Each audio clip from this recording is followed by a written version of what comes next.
All right. Um, Good evening, everybody. So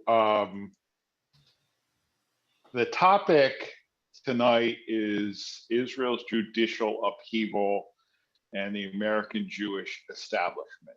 And you know me, right? I like to give history, and I could say I'm going to give history and it'll be 5 minutes and it's like half the class or more. But I do think that I can give a little bit of history, and B, do it really in 5 minutes or so.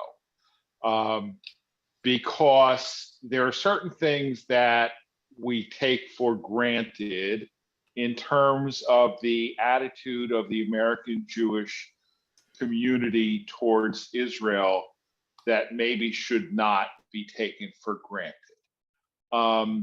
And the first is that, the American Jewish community, or what I call the establishment, meaning, the alphabet soup, the American Jewish Committee, the American Jewish Congress, the ADL, AIPAC, federations, whatever, was always pro-Israel or pro-Zionist, but in point of fact, that's not so. And I actually wrote my master's thesis on a specific area of American Zionist history. So up until really the rise of Nazism, the American Jewish community was by and large ambivalent or opposed to Zionism, with exceptions, of course, but it was certainly not anything like the normative or consensus position.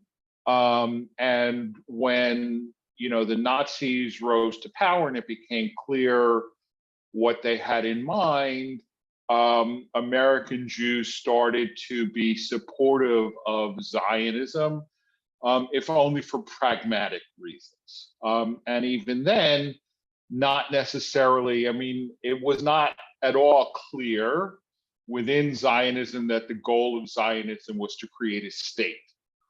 The goal of Zionism was to create a homeland.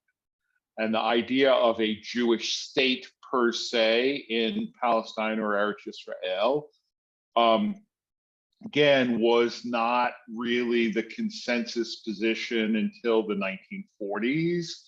And even, after the state was established, again, I don't, I'm younger than everybody else participating in this discussion, but how many of you grew up in a shul with an Israeli flag on the bima? All right. I don't remember if we did. It wouldn't have surprised me if we did, because my rabbi's wife was Israeli, and when he retired, he made Aliyah. So, but at any rate, the other thing to bear in mind is that from 1948 to 1976, Israel was governed by the Labor Party, right? The heroic party of David Ben-Gurion and Moshe Dayan and Golda Meir and Yitzhak Rabin and all of those, heroic figures. And the American Jewish community was very, very comfortable with that government. And when Begin and the Likud won the elections in 1976, so this was the first time that Israel was having a non-labor government, and Begin was villainized within Israel, and outside, and there was a lot of panic and again, I vaguely remember some of this. Some of you may remember this a little bit better. But it was a real question. How are we supposed to relate to this guy who had a reputation as a fascist, blown up the King David Hotel, killed a lot of civilians, et cetera, et cetera, et cetera? And It was Rabbi Alexander Schindler, who was the head of the Reform movement at that time, who was the chairman of the Conference of Presidents of Major American Jewish Organizations, who said, the American Jewish community, calm down, okay? Give the guy a chance and let's see what happened, okay? So, you know, that just a little bit of a history of the American Jewish, what I'm calling the establishment's attitude or interaction with Israel. And of course, obviously in 76, Begin came into power.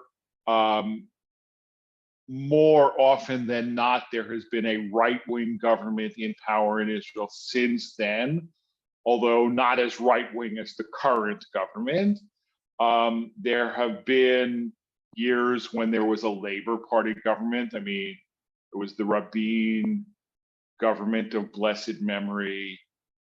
Ehud Barak was prime minister for some time, but more often than not, there's been a Likud government. But what I want to do now is fast forward, unless there's any questions or comments on what I just said. All right, so I want to fast forward to something that happened within the last really couple of weeks, okay? There's an organization called the JFNA, the Jewish Federations of North America, okay, which is the umbrella organization of all of the Jewish federations. It was called for most of its existence CJF, the Council of Jewish Federations. Then it became the United Jewish Communities for a brief time, and now it's the Jewish Federations of North America.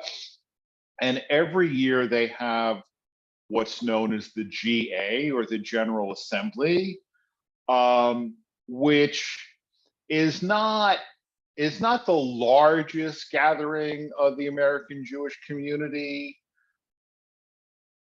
although technically it might be, but it's really the central one. The reason I say technically it might be, I mean, AIPAC, although AIPAC hasn't had its policy conference since the beginning of COVID, and it's not clear whether the AIPAC policy conference will ever come back in the format that it used to be. But the AIPAC policy conference, I mean, I attended it a couple of times, and they had their biggest plenary sessions at the Verizon Center. Okay, so 20,000 people. But AIPAC, first of all, not everybody who attends AIPAC is Jewish. And if you ask AIPAC, are you a Jewish organization? They will say, no, we're a pro-Israel organization, but not a Jewish organization. Whereas obviously the Jewish Federations of North America is a Jewish organization. But so the GA, I mean, I've gone to the GA a handful of times. The reason people go to the GA is not to attend the panels or the workshops or even the plenaries, right? The reason people go to the GA is to schmooze with their buddies, right? And to network and so on and so forth. And you can have a very, very good and productive and enjoyable time at the GA without going to a single session. I mean, I know because I've done it myself. But every 5 years or so, the GA meets in Israel. And the GA generally meets in like after all of the fall holidays, but before, it usually meets in like November, December.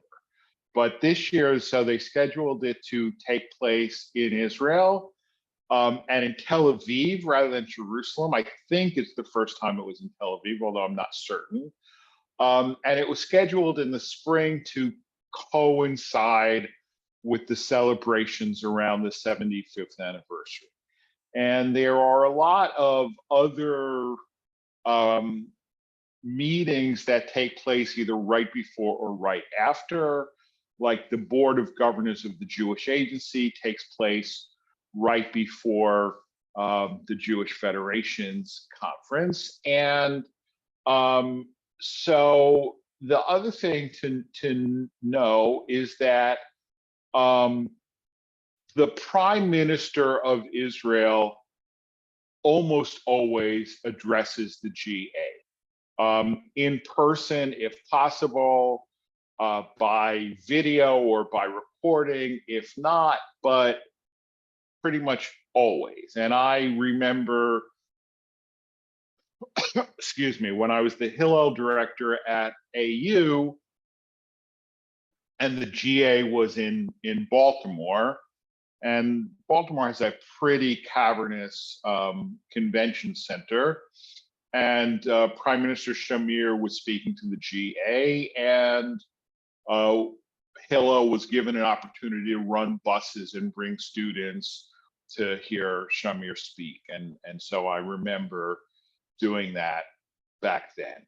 But Netanyahu, any year that he's been prime minister, he addressed the GA. Okay, but this year he didn't. Okay, and yeah, I don't know if I'm telling you something that you're aware of, because I know that I read like Jewish periodicals probably more than most of you do, as well as Israeli periodicals, but he did not address the GA. And the question is, why didn't he? Okay, so generally, the Jewish federations do not take stands on Israeli internal political issues, except for issues of religious pluralism, like attempts to amend the law of return, or the question about, there's supposed to be an egalitarian section of the Kotel, and it actually does exist, but the money to make it nice that was supposed to be forthcoming has not been forthcoming. And on the regular, Haredi groups disrupt egalitarian prayer in the egalitarian section of the Kotel. And so on these two issues in particular, the federations will take stands. The question is, why do they take stands on these issues when they don't take stands on other sorts of issues? Why?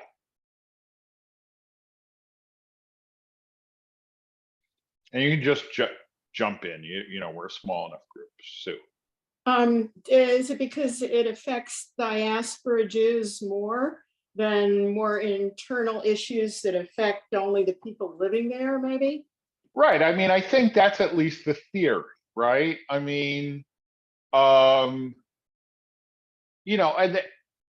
certainly in terms of the law of return, right? I mean, the egalitarian Kotel, less so, although, if a family that belongs to a shul in the diaspora that's not Orthodox, and they want their kid to have a bar or bat mitzvah in Israel, the option of the egalitarian Kotel is very attractive, right? And very often the services that get disrupted are bar or bat mitzvah services of diaspora families, right? But in terms of the law of return, and here there's also a lot of misinformation, right? I mean, right now, Somebody comes to me for conversion. I convert them. Can they make aliyah?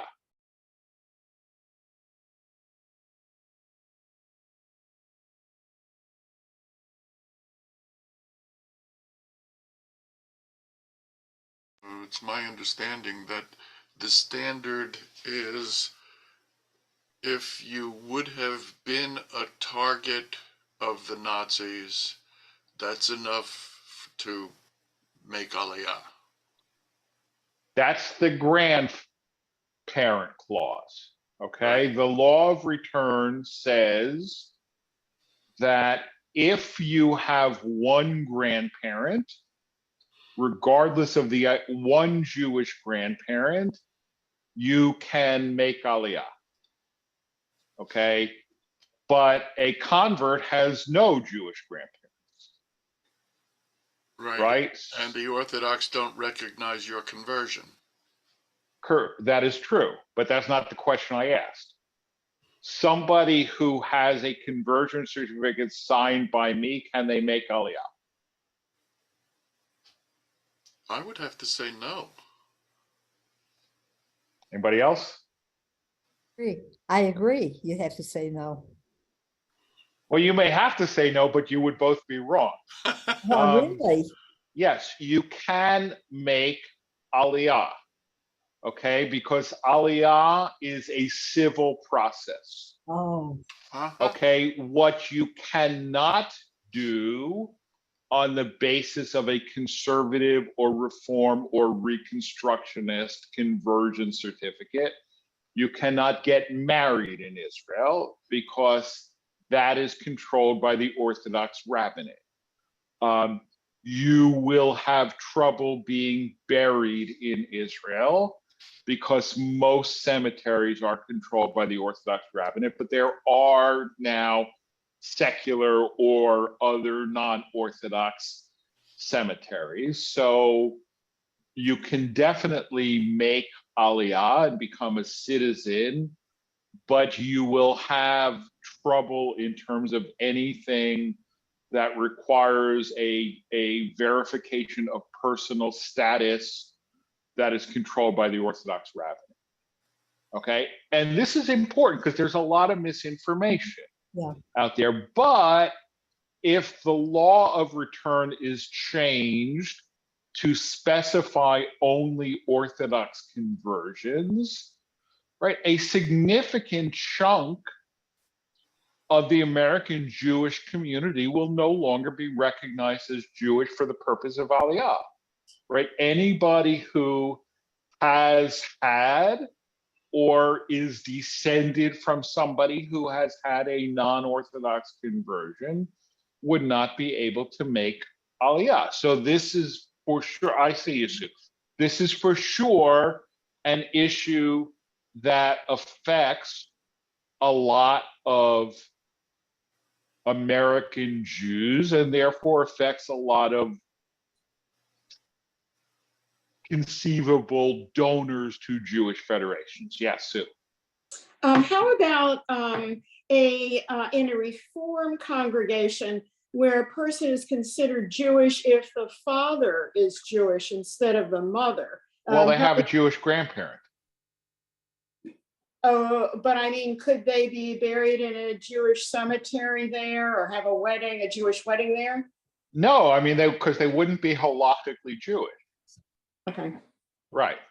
But they could still make aliyah because they have a Jewish grandparent. Right. So there are constantly proposals to amend the law of return to specify only Orthodox conversions. One of the proposals on the table from the current Israeli government is also to get rid of the grandparent clause. And the reasoning is, and I understand the reasoning, right? The reasoning is you have perhaps as many as 1 million people living in Israel from the former Soviet Union who are not halakhically Jewish. Okay, now it's a chicken egg thing. Many of them would convert if conversion wasn't so insanely difficult, right? But again, this is something that would impact, a big chunk of the. When I say big, I don't mean majority, but a non-negligible chunk of the American Jewish community, right? So the federations have always, for a long time, lobbied against these things. But anything else that was sort of considered to be an internal Israeli matter, the federations have steered away from, for two reasons. One is that, and on this, I absolutely agree. It is very, very, very important that Israel not be made a wedge issue in American politics, right? That support for Israel is bipartisan, okay? And you will hear people who belong to a certain political party of which I am not a member tell you, oh, that other party, they're anti-Israel, blah, blah, blah, blah. It is not true, okay? Both parties have fringes that are not supportive of Israel, okay? Either on the Democratic side because they legitimately are not supportive of Israel, on the Republican side because they're isolationist and don't support foreign aid at all. But the vast majority of members of Congress or of the Senate of both parties are reliably pro-Israel. But it's important that remain the case. The other thing is that the federations do not want to be seen as pro-Likud, anti-Likud, pro-labor, anti-labor, pro-Yesh Atid, anti-Yesh Atid, because the constituencies of the federation are diverse, right? And in general, I think you could also say that, if you look at the American Jewish community as a whole, right, and then you look at only that fraction of the American Jewish community that donates to federations, the federation donor community is more pro-Israel than the American Jewish community as a whole. I think that's fair to say, although, again, the question of how to define pro-Israel is not so easy. But so in March of this year, the federation sent an emergency delegation to Israel to meet with Netanyahu, to meet with members of his party, to meet with President Herzog, and encourage Israel or encourage the Netanyahu government to put the brakes on the judicial upheaval and enter into negotiations under the auspices of President Herzog to come up with some sort of compromise. And if you remember, that did happen, but it did not happen because of the pleas of the diaspora Jewry. If you remember what unfolded, Yoav Gallant, who is a member of the Likud, of Netanyahu's party, who is the defense minister, gave a speech where he said, we have to put the brakes on this. It's hurting our military preparedness. It's hurting Israel's security. So we have to put the brakes on it, negotiate with the other side, and see if we can come up with a compromise. And Netanyahu fired him. And then as a result of that, the streets of Israel were filled with protesters The Histadrut called a general strike. Ben Gurion Airport was shut down. The hospitals were shut down except for emergency procedures, schools, universities, even Israeli embassies and consulates throughout the world, because the staff of the foreign ministry are members of the Histadrut Labor Federation as well. So it was nuts for a few hours, and then Netanyahu said, "Okay, we'll call a pause and negotiate until the Knesset is back in session after Pesach." The Knesset is, if it's not back in session, it's going to be soon. There have been ongoing talks, but not a lot of leaks from them. I don't know if that's good or bad, but there's no, to me, there's no indication that a compromise has been reached. And I think there's every indication that the crisis is going to be rekindled. And there have still, I don't know if you follow this, but every Saturday night still, even when this proposal was on pause, there have been massive demonstrations, hundreds of thousands of people in cities across Israel and in places all over the globe as well. So, we'll see what happens. But so the GA, which took place like right after Pesach, and a lot of the leaders of the protest movement in Israel were calling on the GA to disinvite Netanyahu, to disinvite Yariv Levin, who is the justice minister and one of the main proponents of the judicial upheaval. Protesters were at the airport meeting delegates. They were at all the different convention hotels.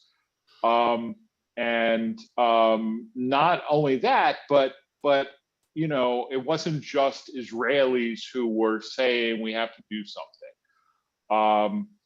The former head of the Jewish Community Relations Council of Boston and the current head of ARTSA, which is the Association of Reformed Zionists of America, together they brought to Israel, to the GA, 150 black T-shirts that say Demokratia in Hebrew. And they were distributing them and saying, during Netanyahu's speech, stand up wearing these T-shirts. Before, as I mentioned, before the GA, there was the Jewish Agency Board of Governors. Yariv Levin was on a panel. That panel was disrupted. And you can't get into this meeting unless you're a delegate. So it was disrupted, by delegates. And it was really, as they say in Hebrew, a balagan, a great big mess. So Levine was on a panel. He was greeted by boos, and the head of the Cleveland Jewish Federation said, she was on the panel too, "The days of telling American Jews we want you to love us, but from over there are over." Okay, so the day that the speech was supposed to take place, Netanyahu canceled his appearance. Okay, the federations did not cancel. He contacted them and said that he was not going to appear. He didn't give a reason, but I think everybody knows what the reason is.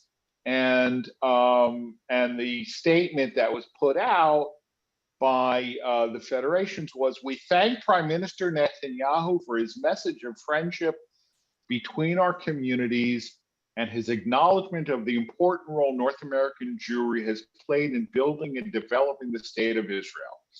We look forward to hearing from President Isaac Herzog tonight and wish him continued luck in advancing a compromise agreement on judicial reforms that will be acceptable to the broad majority of Israelis and strengthen Israel's democratic institutions. Okay, now,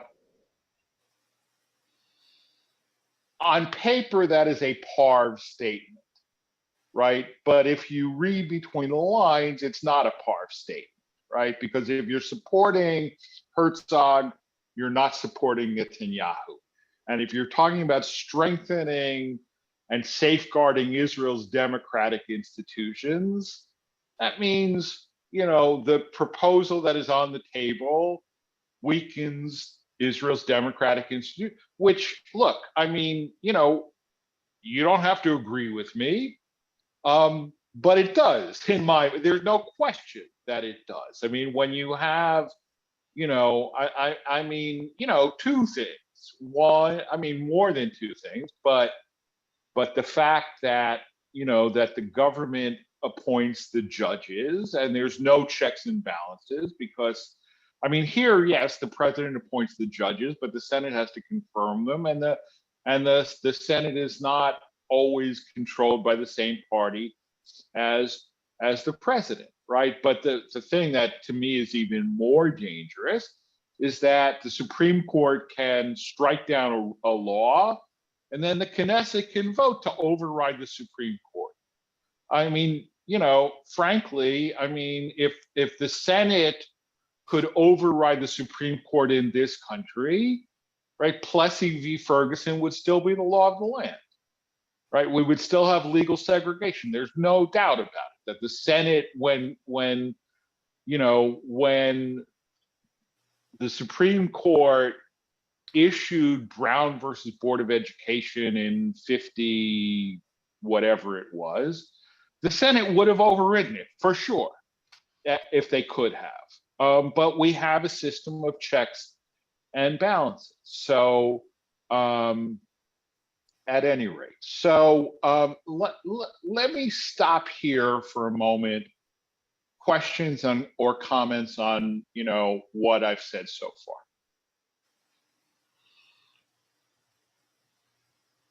Sue, go ahead. Well, I just wanted to make a mention when you were starting off talking about whether there was any Israeli flag on the bima. I don't really remember that, but I do remember when I was very young in elementary school, going around with a bunch of other kids and my blue and white box, knocking on the doors, which people don't do that now. Right. But actually knocking on the doors in the neighborhood, collecting for JNF at the time. Right. Yeah. Although, JNF was a little bit more parv. I mean, because before 48, I mean, there is a difference, as I mentioned, right? In the early days of Zionism, there was a difference between a Jewish homeland and a Jewish state, right? And you could support planting trees and buying land and so on and so forth without necessarily supporting the idea of a Jewish state, right? Because people needed a homeland. So but you're right. I mean, I do think that, JNF was, pretty universal, but I think that's a little bit more parv than saying, having a flag or praying for the state of Israel or whatnot. I do have a question though. I'm not sure I understand what the difference is between having a homeland and having a state. Like if you have a homeland, then don't you have to be in charge of it, which then turns it into a country or a state? Not necessarily. I mean, you have various countries where certain provinces have a sort of quasi-independent role, but not fully independent. I mean, Mike could probably answer that better than I could. But if you look at,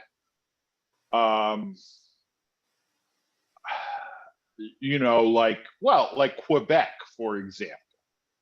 Quebec has, a special status within Canada, but it's not, and they call their provincial parliament the National Assembly, right? But it's not an independent state, but it has a special status, right? Or Countries in the like, British Empire. right, Scotland, for example, right? Scotland has it's a Scottish homeland, but it's not a state. Yeah, so Mike, so I think there is a difference. I'm just curious about that difference. So you're saying that there were Jews that were opposed to a state of Israel, although they had no problem with the concept of having a homeland? Sure. When, roughly Because when of the was that? um Or is it still? well, I mean, look, it's irrelevant now. I mean, this is what I mean, look, it's irrelevant now because the state of Israel exists, right? So you could talk about theory and whatever, but it's, it's about how many angels can dance on the head of a pin, right? But yeah, because I mean, even within Zionism itself, it was not clear that the establishment of a state was the goal. You had people who supported a binational state: Martin Buber, Albert Einstein, Judah Magnus, a big chunk of the kibbutz movement, because they recognized that creating a Jewish state would, of necessity, create an injustice towards the Palestinian Arabs. Again, that's water under the bridge at this point, right? But but in the diaspora as well, plus which the whole question of dual loyalty, right? I mean, we have to support those poor Jewish refugees who have nowhere else to go. Okay, but it doesn't mean we have to have their flag on our beam, right? There's an argument to be made. Look, I mean, I think there is an argument to be made that there should be no flags in the sanctuary. I don't buy the argument that we should have an American flag but not an Israeli flag. I do think an argument is to be made, but this is not the ritual committee, and I did not propose it. I just said there is an argument to be made. But yeah, for sure, there was a difference. There were lots of Jews who supported Jewish settlement in Eretz Israel, but not necessarily a state. That just as a matter of historic fact, of antiquarian interest. So Yeah, I Mike. remember, so this would have been in the early 50s. My Talmud Torah teacher asked his class, if God forbid Israel and the United States were at war with each other, which side would you sign up to support? And I thought that was beyond the pale of idiocy as a question even. There were kids in the class who said Israel. And it really stunned me that there was that kind of diversity of views and strength of, and it may have been a question of strength of support of Israel. And that's not that I had anything against Israel, but I was an American, and that question really put things to the test. But my colleagues didn't agree. Yeah, but I mean, look, in the 50s, it may have been a question that in theory could have made sense. Because, for example, in 56, during the Sinai War, you really had Israel on one side and the United States on the other.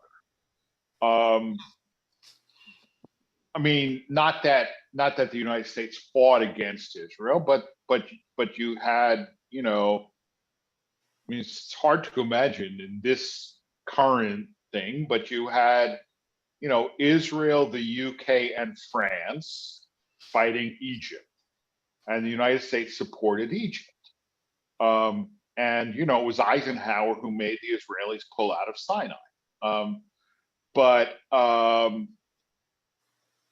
today it's a dumb question, because the minute, frankly, the minute that the United States decides Israel shouldn't exist, Israel's done.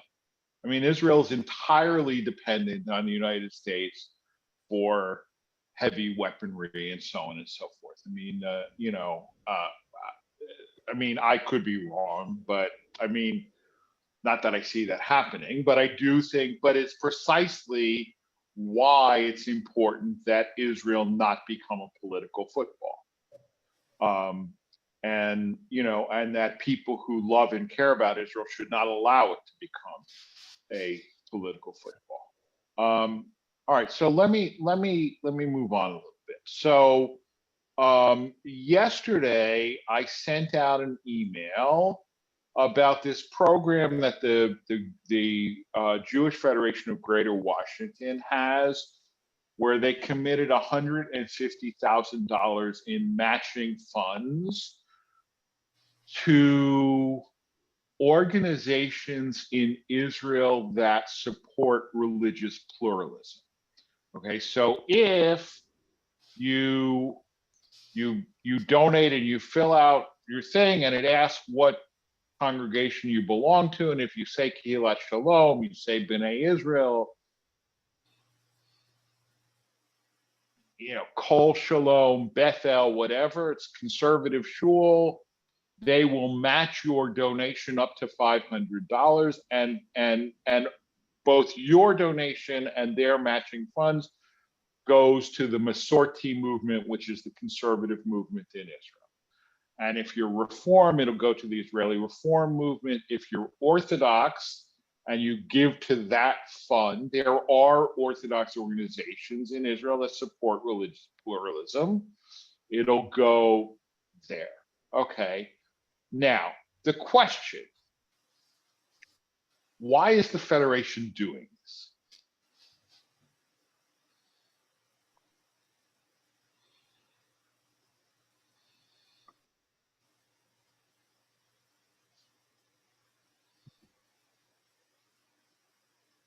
No?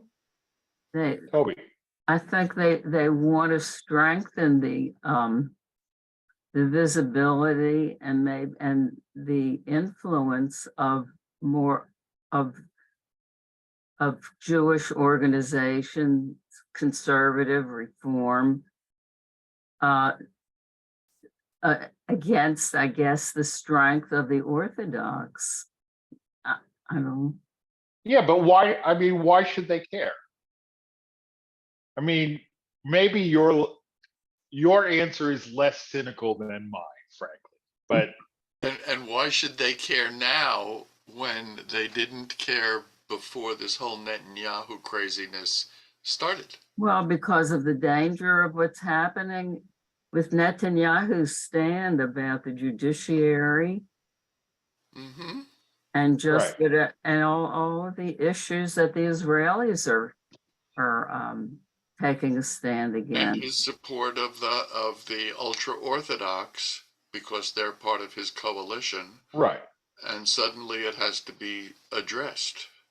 Yeah. Right. And I also think, look, I mean, in fairness, the federations are between a rock and a hard place, right? Because I have seen, you know, numbers of people saying, either saying, I'm not giving to my federation anymore because of Netanyahu, or if this thing passes, I won't give to my federation anymore. And the fact of the matter is, I mean, when I really started, like I started rabbinical school in the early 1980s, right? And at that time, most federation giving was about 50% to Israel and 50% everything else. The percentage of money going to Israel has gone way, way, way, way, way down since then in the last 40 years. I don't know what it is exactly, but I would guess it's well under a third. Because the federations are supporting things domestically that they never used to support, like day schools, like even Hebrew schools, like, you know, all kinds of, because they realize, frankly, that, you know, if we don't have any Jews, we don't have any Jewish federation, right? So, you know, they need to strengthen Jewishness and Jewish identity, or they're not going to exist anymore, right? But I think most people believe that the percentage of federation support which goes to Israel is higher than it actually is. And therefore, the federation becomes a convenient target if you're upset at Israel. You know, so I think that the federations have an interest in, you know, if somebody, you know, you send an angry email to the federation, I'm not giving any, or, you know, you get your annual solicitation phone call.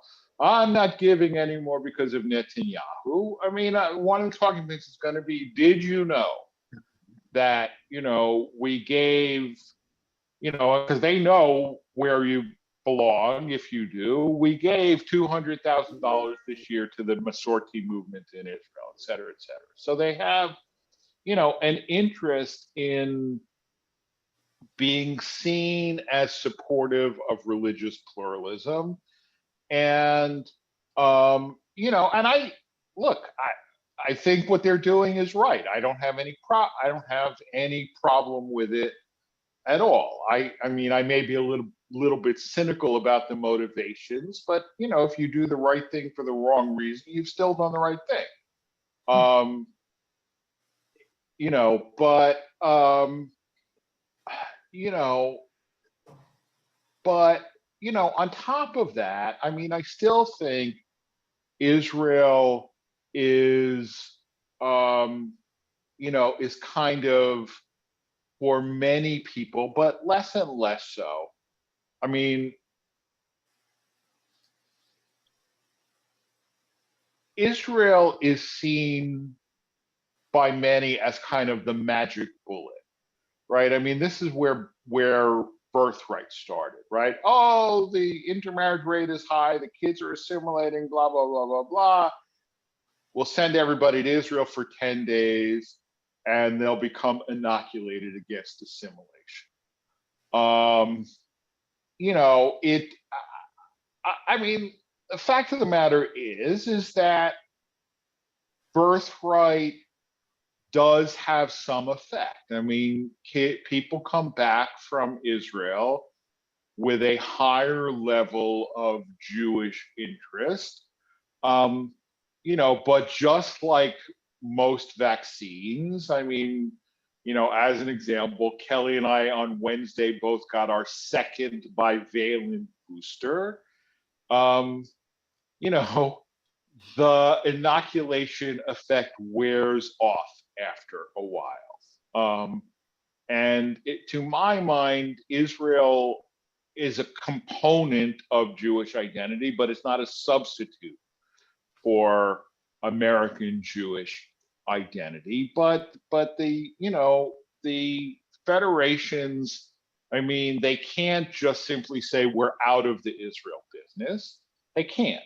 But on the other hand, they also, do understand that attitudes towards Israel are more diverse than they have been, heretofore, and they have to deal with that as well. And I have to say,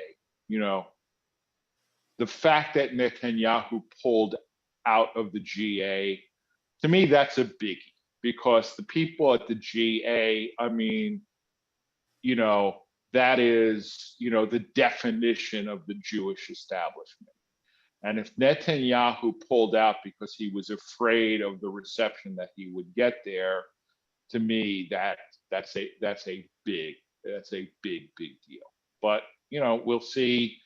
I mean, the final chapter of this saga has certainly not been written, and I would say, fasten your seatbelts. It's going to be a bumpy ride once the Knesset is back in session. Yeah, comments or questions? Yeah, Sue. Rabbi, I read that article that you had sent me. I was looking at it about Zionism and Jews, and I think a lot of people would find that interesting, and it might be interesting to have a discussion after everyone who's interested reads that. Okay. Remind me the article I sent you. It was from the Forward. Opinion, Zionism, Anti-Zionism, Jews in Israel. I don't know if you can see. No, but I'll look and see what email I sent you. Okay. Okay, good. All right. Anybody else? All right. If not, then Shabbat Shalom and Shkoach. Good. Brahim to you. Laila Tov. Thank you. Shabbat Shalom. Thanks. Thank you. Shabbat Thanks. Shalom. Lila Tov. Laila Tov.